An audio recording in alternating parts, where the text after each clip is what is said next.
ছোট হুজুর পীর কেবলা রহমাতুল্লাহ আলাইহি তিনাকে যখন দাফন করা হয়েছিল, মুফতি আজম মিসলা হুজুর পীর কেবলা রহমাতুল্লাহ আলাইহি তিনি বলতে লাগলেন, আমার ছোট ভাইকে যখন দাফন করা হলো, আমি মুফতি আজম মিসলা হুজুর পীর কেবলা রহমাতুল্লাহ আলাইহি তিনি ঝরঝর করে দাফনের পরে কাঁদতে লাগলেন।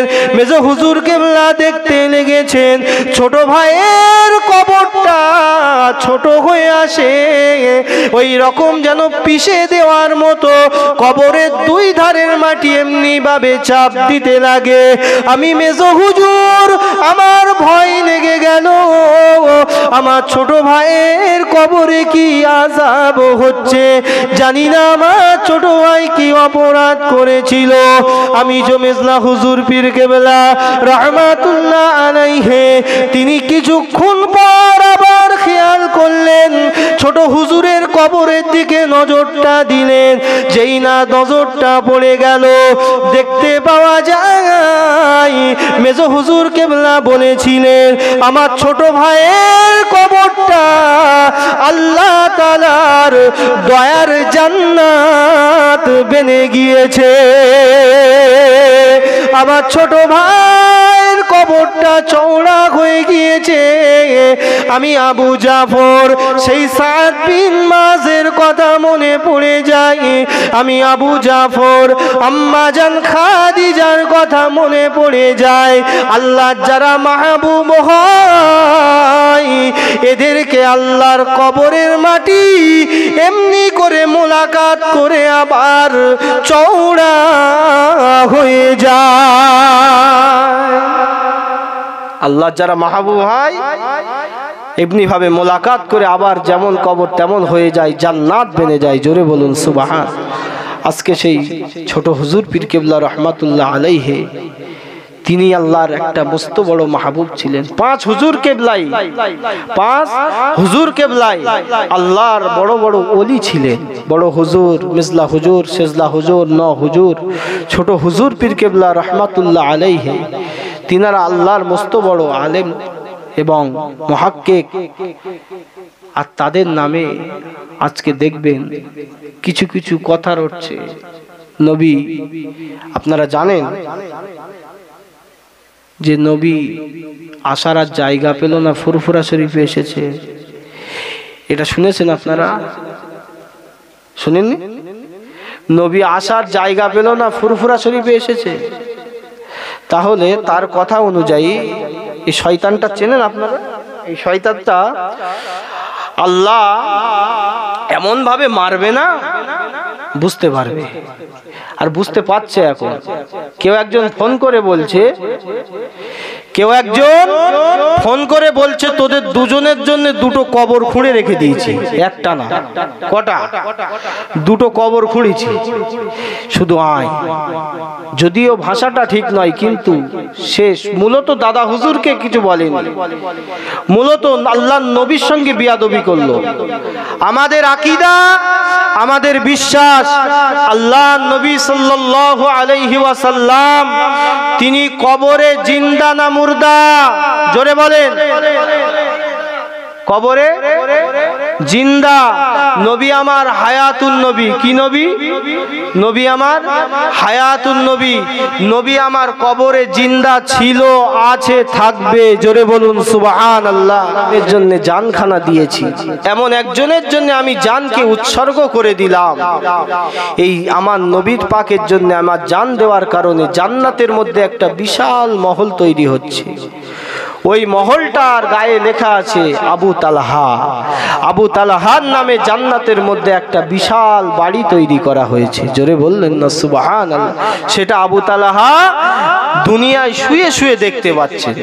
আল্লাহ নবীকে কতটা প্রেম করেছিলেন, কতটা মহাব্বত করেছিলেন, কতটা ভালোবেসেছিলেন। আল্লাহ নবীকে ভালোবেসেছিলেন মা খাদিজাতুল কুবরা রাদিয়াল্লাহু আনহা। কেমন ভালোবেসেছিলেন? আল্লাহ নবী তিনি একটু সুস্থভাবে যে আল্লাহর ইবাদত করবে এই প্রতিষ্ঠান তিনার ছিল না। চতুর্দিকে তিনার শত্রু, খুব ভালো করে বোঝেন, চতুর্দিকে তিনার শত্রু আর শত্রু। হযরতে মা খাদিজাতুল কুবরা রাদিয়াল্লাহু আনহা, যারা মায়েরা শুনছেন আপনারা একটু ভালো করে শুনুন যে তারা আল্লাহর নবীকে কতটা ভালোবেসেছিল।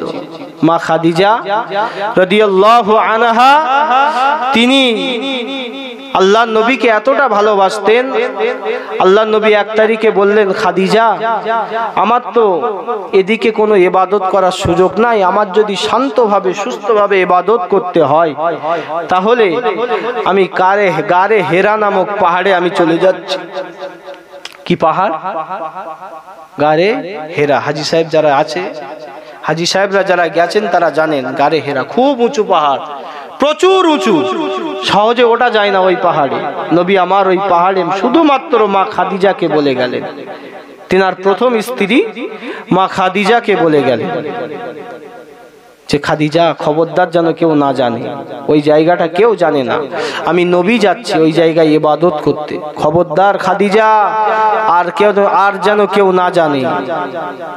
মা খাদিজা বললেন, ইয়া রাসূলুল্লাহ, হাবিবাল্লাহ, হুজুর আপনি নিশ্চিন্তে থাকুন, এই কথা আমি খাদিজা ছাড়া আর কেউ জানবে না, এই কথা আমি খাদিজা ছাড়া আর কেউ জানবে না। আল্লাহর নবী চলে গেলেন। মা খাদিজাতুল কুবরা, অনেক লম্বা ইতিহাস, আমি শুধু একটু একটু বলে যাচ্ছি। আম্মা জান খাদিজাতুল কুবরা রাদিয়াল্লাহু আনহা স্বামীর প্রতি কেমন ভক্তি, ভালোবাসা, মহব্বত ছিল দেখেন। তিনি যখন রাতের বেলা দুটো খোরমা খেজুর গালে দিতে যাবেন, গালে দিতে যেই যাবেন মনে পড়ে গেল, আহারে আমি খাদিজা এই ঘরে বসে খোরমা খাবো, খেজুর খাবো, পানি খাবো, আর ওদিকে আমার নবী তিনি অনাহারে দিনরাত অতিবাহিত করবে, আমি খাদিজা আমি কিভাবে খাবো? আমার নবী তো অনাহারে দিনরাত অতিবাহিত করছে ওদিকে, না আমি খাদিজা খেতে পারবো না, আমি খাদিজা খেতে পারবো না। খাদিজা নিয়াত করে নিলেন, আমি আমার নবীকে যতক্ষণ না কিছু খাওয়াতে পারবো আমি খাদিজা ততক্ষণ কিচ্ছু খাবো না। জোরে বললেন না সুবহান। আমি আমার নবীকে যতক্ষণ না নিজে হাতে দুটো খাওয়াতে পারবো আমি খাদিজা ততক্ষণ কিচ্ছু খাবো না। মা খাদিজাতুল কুবরা রাদিয়াল্লাহু তাআলা আনহা তিনি খাবারের পোটলাগুলো একটা প্যাকেট করে নিলেন, প্যাকেট করে দরওয়াজাখানা খুললেন। গভীর রাতে দরওয়াজাখানা খুলে তিনি চতুর্পাশে দেখছেন কেউ আছে কিনা, কাফেরদের ভয় কেউ আছে কিনা দেখছেন। মা খাদিজা দেখলো কেউ নাই। মা খাদিজা আস্তে আস্তে করে যেতে লাগলেন গারে হেরার দিকে, ওই পাহাড়ের দিকে। মা খাদিজা শুধু এক পা দুপা করে যায়, আবার পিছন দিকে দেখে কেউ আছে কিনা, দেখলো কেউ নেই। যেতে যেতে যেতে যেতে গারে হেরায় পৌঁছে গেল। পৌঁছে গিয়ে অনেক উঁচু পাহাড়, আল্লাহর কাছে দোয়া করলেন, আল্লাহ আপনার হাবিবকে কিছু খাওয়াবো, আমি তো মহিলা মানুষ, আমাকে একটু ওঠার তৌফিক দেন। এখন তো সিঁড়ি করে দিয়েছে, তখন তো এরকম ছিল না, অনেক উঁচু পাহাড়। যাই হোক, মা খাদিজা দোয়া চেয়ে উঠতে লাগলেন, ওই পাহাড়ে উঠে গেলেন। গিয়ে দেখে আল্লাহ নবী, নূর নবী, দয়ার নবী, হাবিবুল্লাহ, আল্লাহ নবী আমার, তিনি একটা ছোট্ট গুহার মধ্যে তিনি সিজদায় পড়ে অঝর নয়নে কাঁদে, অঝর নয়নে কাঁদে গুনাহগার উম্মত উম্মতির জন্য। আর একবার জোরে বলেন সুবহানাল্লাহ। এই আমাদের জন্য তিনি কাঁদছে। আম্মা জান খাদিজাতুল কুবরা রাদিয়াল্লাহু আনহা তিনি ওইটা দেখে আল্লাহ নবীকে এক সালাম দিলেন, আসসালামু আলাইকুম ইয়া রাসূলুল্লাহ। নবী তখনও সিজদায় পড়ে আছেন। নবী যেই সালামটা মা খাদিজা দিলেন, নবী আমার তো সন্তুষ্ট হয়ে পড়লেন, কি ব্যাপার, আমি যে এইখানে আছি কেউ খবর পেয়ে গেল নাকি, কে সালাম দিল? নবী আমার ভয় পেয়ে গেলেন। নবী আমার পিছন দিকে ফিরে দেখে, সিজদা থেকে মাথা তুলে পিছন দিকে ফিরে দেখে বড় বিবি খাদিজা দাঁড়িয়ে আছে। জোরে বলেন না সুবহান। বড় বিবি খাদিজা দাঁড়িয়ে আছে। আল্লাহ নবী বললেন, বিবি খাদিজা, ও বিবি খাদিজা, তুমি কেন এই পাহাড়ে এসেছো বিবি খাদিজা? তোমার আসার কি দরকার ছিল? আম্মা জান খাদিজাতুল কুবরা রাদিয়াল্লাহু তাআলা আনহা বলেছিলেন, ইয়া রাসূলুল্লাহ, ইয়া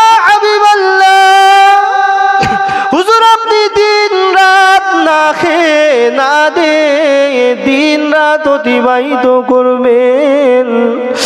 আপনার পেটে কিছু যাবে না, শুধুমাত্র আপনি আল্লাহর ইবাদত করবেন। আমি আপনার স্ত্রী হয়ে আমি ঘরে কিভাবে থাকবো, আমি কিভাবে খাদ্য খাবো, খেজুর খাবো, আমি কিভাবে খুরমা খাবো, আমি খাদিজা আমার দ্বারা এটা সম্ভব নয়। ইয়া রাসূলুল্লাহ, ইয়া হাবিবাল্লাহ, হুজুর আমি খাদিজা নিয়াত করে নিলাম, আমি আমার নবীকে যতক্ষণ পর্যন্ত কিছু খাওয়াতে না পারবো, আমি খাদিজা ততক্ষণ পর্যন্ত কিছুই গালে দেব না। ইয়া রাসূলুল্লাহ, ইয়া হাবিবাল্লাহ, হুজুর আপনি একটুখানি বসুন, আমি খাদিজা নিজে হাতে আপনার জন্য একটু খাদ্য নিয়ে এসেছি, আপনাকে একটু খাওয়াবো। আল্লাহ নবী মা খাদিজার হাত থেকে একটু একটু করে খাওয়া শুরু করলেন। আল্লাহ নবী কিছুটা খাওয়ার মা খাদিজাকে দিতে লাগলেন, মা খাদিজার গালে দিতে লাগলেন। খাওয়া দাওয়া শেষ হয়ে গেল। আম্মা জান খাদিজা বলেছিলেন, ইয়া রাসূলুল্লাহ, ইয়া হাবিবাল্লাহ, হুজুর আমি খাদিজা আপনাকে এক বিন্দু না দেখে থাকতে পারি না, আপনাকে এক বিন্দু না দেখে থাকতে পারি না, আমার কলিজার মধ্যে জ্বালা শুরু হয়ে যায়। হুজুর কিয়ামতের দিন, যেদিন কেউ কাউকে চিনবে না, বাপ বেটাকে চিনবে না, বেটা বাপকে চিনবে না, মা বেটিকে দেখে চিনতে পারবে না, বেটি মাকে দেখে চিনতে পারবে না। ইয়া রাসূলুল্লাহ, ইয়া হাবিবাল্লাহ, হুজুর আমি খাদিজা, সেই দিন কি আমার কথা আপনার মনে থাকবে? দুনিয়া জমিনে আমি খাদিজা আপনাকে এতটা ভালোবাসি, আপনাকে এতটা প্যার করি, আপনাকে এতটা মহব্বত করি, কিয়ামতের দিন আমি খাদিজা আমার কথা কি আপনার মনে থাকবে? আল্লাহ নবী মা খাদিজাকে জড়িয়ে ধরলেন, মা খাদিজাকে যেই না জড়িয়ে ধরলেন, জড়িয়ে ধরে আল্লাহ নবী বললেন, ও বিবি খাদিজা, ও বিবি খাদিজা, তুমি চিন্তা করো না, ভয় করো না, আমি রাসূলুল্লাহ জানিয়ে দিলাম কাল কিয়ামতের কঠিন দিনেতে, যেদিন কেউ কারো হবে না, বাপ বেটার হবে না, বেটা বাপের হবে না, মা বেটিকে দেখে চিনতে পারবে না, বেটি মাকে দেখে চিনতে পারবে না, যেদিন কেউ কারো হবে না। ও বিবি খাদিজা, আমি রাসূলুল্লাহ জানিয়ে দিলাম এই রকম কঠিন দিনেতে, এই রকম কঠিন সময়েতে আমি রাসূলুল্লাহ তোমাকে না নিয়ে আল্লাহ তাআলা জান্নাতে পা রাখবো না। জোরে বললেন না সুবহানাল্লাহ? খাদিজা, আমি তোমাকে না নিয়ে আমি আল্লাহর জান্নাতে পা রাখবো না। তুমি আমাকে এতটা ভালোবাসো, এতটা মহব্বত করো, আর আমি তোমাকে না নিয়ে জান্নাতে যাব? খাদিজা, কিয়ামতের দিন আমি তোমাকে সাথে করে নিয়েই আমি নবী জান্নাতে যাব। জোরে বলুন সুবহান। আম্মা জান খাদিজাতুল কুবরা রাদিয়াল্লাহু আনহা ইন্তেকালের 2.5 মাস আগে, ইন্তেকালের 2.5 মাস আগে আল্লাহর নবীকে বলছেন, ইয়া রাসূলুল্লাহ, ইয়া হাবিবাল্লাহ, হুজুর জীবনে আপনি আমার অনেক কাজ করে দিয়েছেন, অনেক সাথে ছিলেন, হুজুর জীবনে আমি বিদায়ী 2টি দাবি করে যাব, আপনি কি আমার দাবি মানবেন? কটি দাবি বলেন, জানতে হবে। 2টি দাবি করে যাব। ইন্তেকালের 2.5 মাস আগে আমার নবীকে ওসিয়াত করছে, আপনি আমার বিদায়ী 2টি দাবি মানবেন? নবী বললেন, খাদিজা বলো, আমি তোমার বিদায়ী 2টি দাবি মেনে নেব। আম্মাজান খাদিজাতুল কুবরা রাদিয়াল্লাহু আনহা তিনি বললেন যে আমি ইন্তেকালের পর আমার কাফনের কাপড়টা পৃথিবীর যেন কোনো দোকান থেকে কিনবেন না, আমি ইন্তেকালের পর আমার কাফনের কাপড়টা পৃথিবীর কোনো দোকান থেকে যেন কিনবেন না। আপনার যে পাকড়ি মোবারকটা আছে, কোন রেওয়ায়েতে এসে জুব্বা, যাই হোক পাকড়ি মোবারকটা আছে, ওই পাকড়িটা দিয়ে আমি খাদিজা আমার কাফনের কাপড়টা আপনি করে দেবেন। নবী বললেন, খাদিজা ও তো অনেক কাপড় লাগবে, একটা পাকড়ি দিয়ে কি হবে? আম্মাজান এই কথা যখনই বললেন, এই রাসূলুল্লাহ সাল্লাল্লাহু আলাইহি ওয়াসাল্লাম যখনই এই কথা বললেন, আম্মাজান বললেন, ইয়া রাসূলুল্লাহ, আপনার অনেক পুরনো পাকড়ি আছে, ওই পাকড়িগুলো আমি সেলাই করে রেখে দিয়েছি, ওই সমস্ত পাকড়ি এক জায়গায় করে আমি খাদিজা আমার কাফনের কাপড়টা আপনি করে দেবেন। আর দ্বিতীয় ওসিয়াত হচ্ছে, আমি খাদিজা আমার ইন্তেকালের পরে, আমার মাটি মঞ্জিল করার পরে সবাই তো চলে আসবে, তিন মুঠো মাটি দিয়ে সবাই চলে আসে না? সবাই চলে আসবে। হুজুর আপনি যেন আমার কবরের পাশ থেকে খুব তাড়াতাড়ি চলে আসবেন না, আমার কবরের দিকে একটু চেয়ে চেয়ে দেখবেন, আমার পাশে দাঁড়িয়ে আমার কবরের দিকে একটু ফিরে ফিরে দেখবেন। আল্লাহ নবী বললেন, খাদিজা কেন কেন? আল্লাহ নবী বললেন, খাদিজা এটা কেন? বলল, ইয়া রাসূলুল্লাহ, ইয়া হাবিব আল্লাহ, কবরকে আমার বড্ড ভয় লাগে, আমি একা কিভাবে কি করব, মুনকার নাকি সওয়ালের জবাব আমি কিভাবে দেব, আপনি একটু আমার কবরের পাশে দাঁড়িয়ে থাকবেন।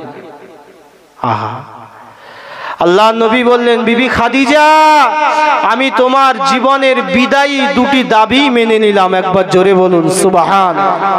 এই ওসিয়াত করার 2.5 মাস পরে আম্মাজান খাদিজাতুল কুবরা রাদিয়াল্লাহু আনহা ইন্তেকাল করলেন। ইন্তেকাল করার পরে তিনাকে জান্নাতুল মুআল্লায় দাফন করা হলো।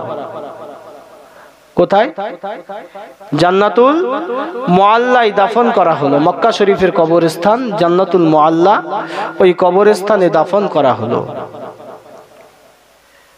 ওসিয়াত অনুযায়ী তিনার পাকড়ি দিয়েই মা খাদিজার কাফনের কাপড় করে দেওয়া হলো এবং মাটি মঞ্জিল করার পরে সবাই যখন 3 মুঠো মাটি দিয়ে চলে আসে, নবী আমার ওই জায়গা থেকে নড়ে না, মা খাদিজার কবরের পাশেই দাঁড়িয়ে আছে। সমস্ত সাহাবারা 3 মুঠো মাটি দিয়ে যে যার স্থানে ফিরে গেল। একজন সাহাবা যাচ্ছেন আর পিছন ফিরে দেখে নবী আমার এখনো মা খাদিজার কবর ছাড়লো না, মা খাদিজার কবরের পাশে দাঁড়িয়ে আছে। সমস্ত সাহাবারা কিছুটা দূরে গিয়ে দাঁড়িয়ে রইল। সাহাবা হুজুররা বলতে লাগলেন, কি বলতে লাগলেন? আল্লাহ নবী সাহাবীরা বলেছিল, নবী আমার মা খাদিজা কবরের উপরে শুয়ে পড়ছেন, মা খাদিজার কবরের 2 পাশের মাটিকে এমনি ভাবে সরিয়ে দিচ্ছেন। নবী আমার আল্লাহ তাআলার দরবারে দুখানা খালি হাত তুলে উনাজারি করলেন। যেই না উনাজারি খানা হয়ে গেল, আল্লাহ নবীর কান্না মুখটা হাসিতে নূরে নূরান্বিত হয়ে গেল। একবার জোরে বলেন। আল্লাহ নবীর কান্না মুখখানা তিনি হাসি মুখ হয়ে গেল। সাহাবাদের নিকট ফিরে আসলেন। আল্লাহ নবী সাহাবাদের নিকট ফিরে আসলেন। সাহাবা হুজুররা বলতে লাগলেন, ইয়া রাসূলুল্লাহ, ইয়া হাবিব আল্লাহ, হুজুর অনেককে দাফন করতে দেখেছি, অনেককে দাফন করতে দেখেছি, আপনি তো কারোর কবরের পাশে এরকম দাঁড়াননি, আপনি কেন মা খাদিজার কবরের উপরে শুয়ে পড়লেন? হুজুর আপনি কেন মা খাদিজার কবরের 2 পাশের মাটিকে সরিয়ে দিচ্ছিলেন? হুজুর আপনি কেন আল্লাহ তাআলার দরবারে মানাজাত করলেন, ফিরে আসলেন? কারণটা কি? 3টে কারণ। কারণটা কি? আল্লাহ নবী বললেন, ও আমার সাহাবারা, এ আমার সাহাবীরা, আমি রাসূলুল্লাহ সামনে যতটা দেখতে পাই, পিছনে ততটা দেখতে পাই। আমি রাসূলুল্লাহ ডান দিকে যতটা দেখতে পাই, আমি রাসূলুল্লাহ বাম দিকে ততটা দেখতে পাই। আমি রাসূলুল্লাহ সামনে যতটা দেখতে পাই, আমি রাসূলুল্লাহ পিছনেও ততটা দেখতে পাই। এ আমার সাহাবীরা,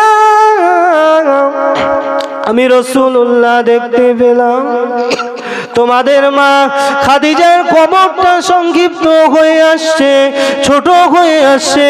আমি রাসূলুল্লাহ থাকতে পারলাম না, আমি রাসূলুল্লাহ তোমাদের মা খাদিজার কবরের উপরে শুয়ে পড়লাম।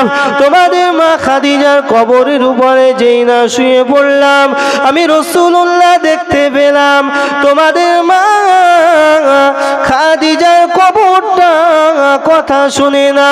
আমি রাসূলুল্লাহ তোমাদের মা খাদিজার কবরের দুই পাশের মাটিকে সরিয়ে দিতে লাগলাম, ঠেলে দিতে লাগলাম, তবুও মা খাদিজার কবর কথা শুনে না। আমি রাসূলুল্লাহর থাকতে না পেরে আমার আল্লাহ তাআলার দরবারে দুটো হাত তুলে মোনাজাত করতে লাগলাম। আমার আল্লাহ তাআলা জানিয়ে দেন, এ খাদিজার কবর, আমার হাবিবের মনে ব্যথা দিও না। আমি আল্লাহ তাআলা আমার হাবিবের মনের ব্যথা সহ্য করতে পারি না। এই কথাটা বলার সঙ্গে সঙ্গে আম্মা জান খাদিজার কবরটা চওড়া হয়ে গেল। সকলে একসঙ্গে বলে, এই কথাটা বলার সঙ্গে আম্মাজান খাদিজার কবরটা চওড়া হয়ে গেল। আচ্ছা, পৃথিবীর জমিনে একটাই নারী যাকে স্বয়ং আল্লাহ সালাম দিয়ে পাঠিয়েছেন, সেই নারীটা হচ্ছে খাদিজা। তাহলে খাদিজার কবরটা সংক্ষিপ্ত হবে কেন, ছোট হবে কেন? মুহাদ্দিসিন কেরামরা ব্যাখ্যা করছেন যে মা খাদিজার কবরের মাটি আল্লাহর কাছে ফরিয়াদ করেছিল, আল্লাহ যাকে আপনি সালাম দিলেন সে আমার জমিনে আজকে আসছে, আমি তার সঙ্গে একটু মোলাকাত করব। সেই জন্য দুই পাশের মাটি চাপ দিয়ে মা খাদিজার সঙ্গে মোলাকাত করে আবার চওড়া হয়ে গেল। একবার জোরে বলুন সুবহানাল্লাহ। আমার আপনার পীর ছোট হুজুর পীর কেবলা রহমাতুল্লাহ আলাইহি বলতে বলতে অনেক কথা ভাই, আমি শেষ করে দেব। 10:35 হয়ে গেছে, আর আলোচনা বেশি করার দরকার নেই, অল্প সময়। তো ছোট হুজুর পীর কেবলা রহমাতুল্লাহ আলাইহি যখন ইন্তেকাল করেছিলেন, আপনারা জানেন যে ছোট হুজুর পীর কেবলা রহমাতুল্লাহ আলাইহির কবরটা ওই রকম ভাবে সংক্ষিপ্ত হয়ে আসছিল, ছোট হয়ে আসছিল। এটা মেজলা হুজুর পীর কেবলা রহমাতুল্লাহ আলাইহি বলেছেন। যেহেতু মেজলা হুজুর পীর কেবলা রহমাতুল্লাহ আলাইহি তিনি ছোট হুজুর ইন্তেকালের পরেও বেঁচে ছিলেন। মেজলা হুজুর পীর কেবলা লাস্টে ইন্তেকাল করে, সবার শেষে। ছোট হুজুর পীর কেবলা রহমাতুল্লাহ আলাইহি তিনি যখন ইন্তেকাল করেন, মেজো হুজুর কেবলা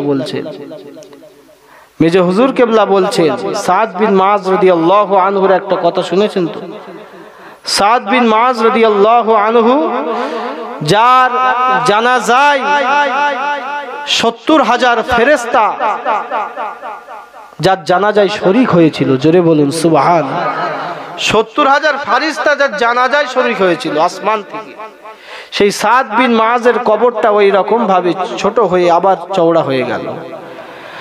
আমার আপনার পীর ও মুর্শিদ মুফতি আজম মেজলা হুজুর পীর কেবলা রহমাতুল্লাহ আলাইহি বলতে লেগেছেন, সাদ বিন মুআজ রাদিয়াল্লাহু তাআলা আনহুর কবরটা যেমন সংক্ষিপ্ত হয়ে আসছিল, সংক্ষিপ্ত হয়ে আবার বড় হয়ে গেছিল, এর কারণটা হলো সাদ বিন মুআজ রাদিয়াল্লাহু তাআলা আনহুর কবরের মাটি আমার আল্লাহর কাছে ফরিয়াদ করেছিল, ও রব্বুল আলামিন, আল্লাহ পাক আপনার এত বড় মাহবুব বান্দা আমার কবরে আসে, আমি কবর, আমি মাটি, আপনার ওই মাহবুব বান্দার সঙ্গে একটু মোলাকাত করতে চাই।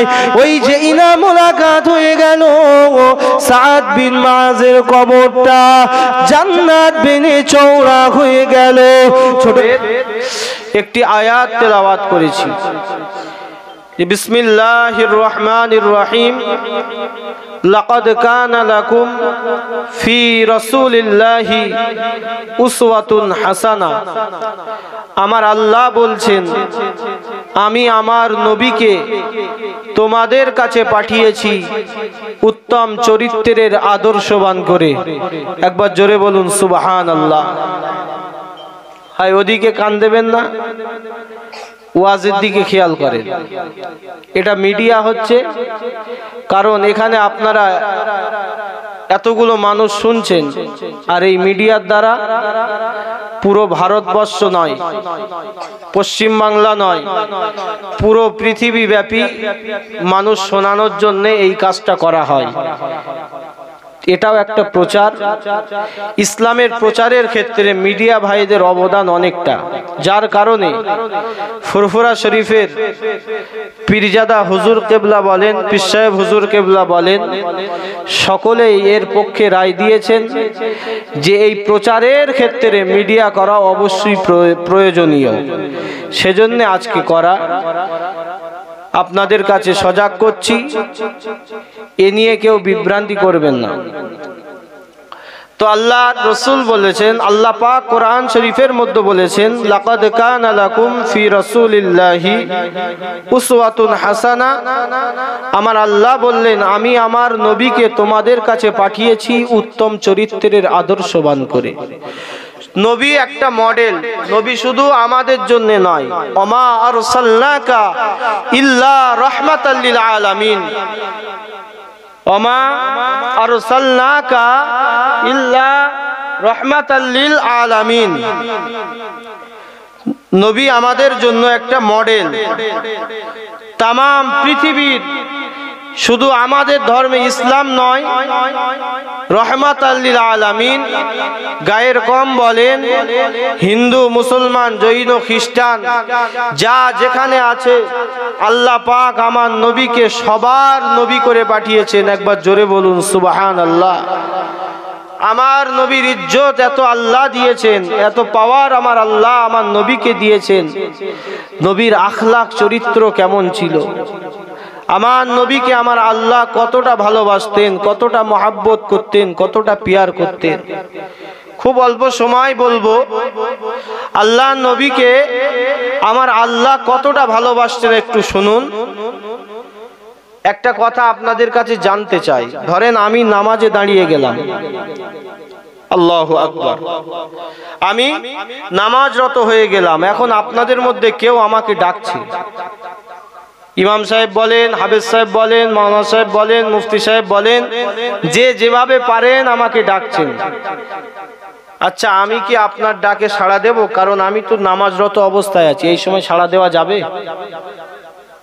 যাবে না, কারণ আমি নামাজরত অবস্থায় আছি। কিন্তু আল্লাহ নবী সাল্লাল্লাহু আলাইহি ওয়াসাল্লাম 1 তারিখে তিনার একজন সাহাবা ছিলেন, সাহাবাটার নাম হচ্ছে সাঈদ বিন মুআল্লা রাদিয়াল্লাহু তাআলা আনহু। নামটা মনে রাখুন, কি নাম? সাঈদ বিন মুআল্লা রাদিয়াল্লাহু তাআলা আনহু। তিনি নামাজরত অবস্থায় আছে। তাহলে আপনাদের জানা মতে পৃথিবীর কেউ যদি নামাজরত অবস্থায় থাকে আর পৃথিবীর কোনো মানুষ যদি সেই ব্যক্তিটার নাম ধরে ডাকে, তাহলে তার ডাকে সাড়া দেওয়া যাবে না, যেহেতু সেই মানুষটা নামাজরত অবস্থায় আছে।